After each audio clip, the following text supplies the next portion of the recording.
Olá, vamos mergulhar hoje num dos capítulos, olha, mais intensos de todos os evangelhos. Mateus capítulo 21. É aqui que a gente vê a tensão em Jerusalém chegar num ponto de ebulição, sabe? É o comecinho da última semana de Jesus e o palco já está totalmente montado para o confronto final.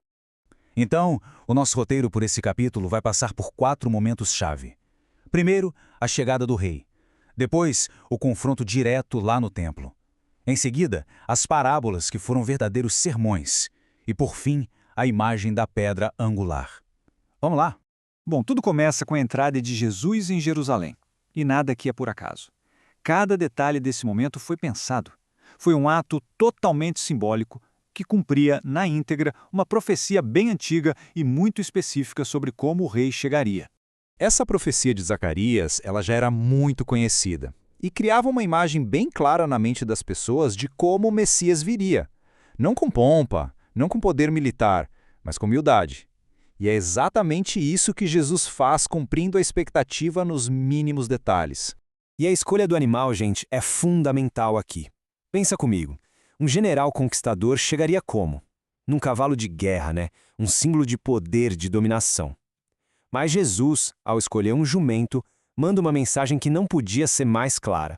O reino dele é um reino de paz, de humildade. E a multidão? A multidão responde com aquele grito Hosana. Essa palavra era as duas coisas ao mesmo tempo. Um pedido desesperado por salvação e um grito de louvor. Quando eles o chamam de filho de Davi, eles estão na prática, reconhecendo ele como o rei que tanto esperavam. Agora a cena muda. A gente sai da celebração nas ruas e entra no epicentro do poder religioso, o templo. E aqui, o clima de festa some e dá lugar a um confronto que era inevitável. Jesus entra no coração da vida judaica, que era o templo, e as primeiras palavras dele são uma citação do profeta Isaías, um lembrete bem direto do propósito sagrado daquele lugar. Só que, imediatamente, ele joga a dura realidade na cara de todo mundo. Aquela casa de oração tinha sido transformada, nas palavras dele, num covil de salteadores. Uma acusação, assim, de frente, contra a corrupção que tinha se instalado bem ali. O problema não era só ter comércio ali. O problema era a exploração. Havia um sistema de extorsão no câmbio das moedas, na venda dos animais para o sacrifício, e isso pesava muito, principalmente nos mais pobres, nos peregrinos. Estavam profanando um lugar que deveria ser de acolhimento. E olha que interessante, logo depois de expulsar os comerciantes, Jesus mostra qual é o verdadeiro propósito do templo. Ele acolhe e cura os cegos, os coxos, justamente os marginalizados, que muitas vezes eram barrados ali. O contraste entre a compaixão dele e a corrupção dos líderes, nossa, não podia ser mais nítido. Logo em seguida, vem aquela cena da figueira estéril. A árvore tinha toda a aparência de vida, cheia de folhas, sabe? Mas fruto que é bom, nada. Para Jesus, aquilo era uma metáfora perfeita para a religiosidade dos líderes. Muita aparência, muita fachada, mas sem o fruto verdadeiro que Deus esperava. Isso deixa uma pergunta no ar. Uma pergunta que atravessa os séculos, né?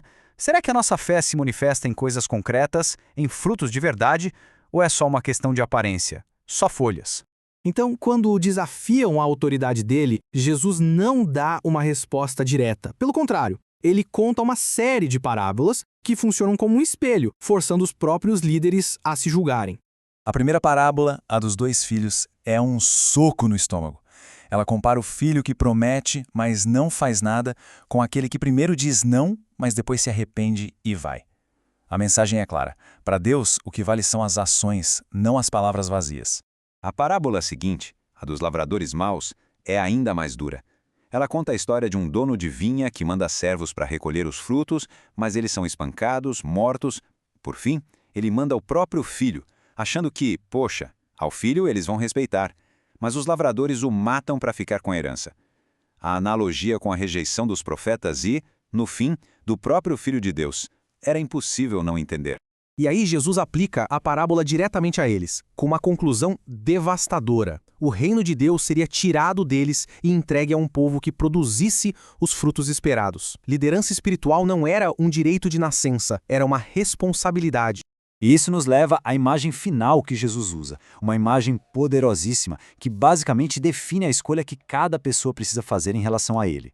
Na arquitetura da época, a pedra angular era a pedra mais importante da construção.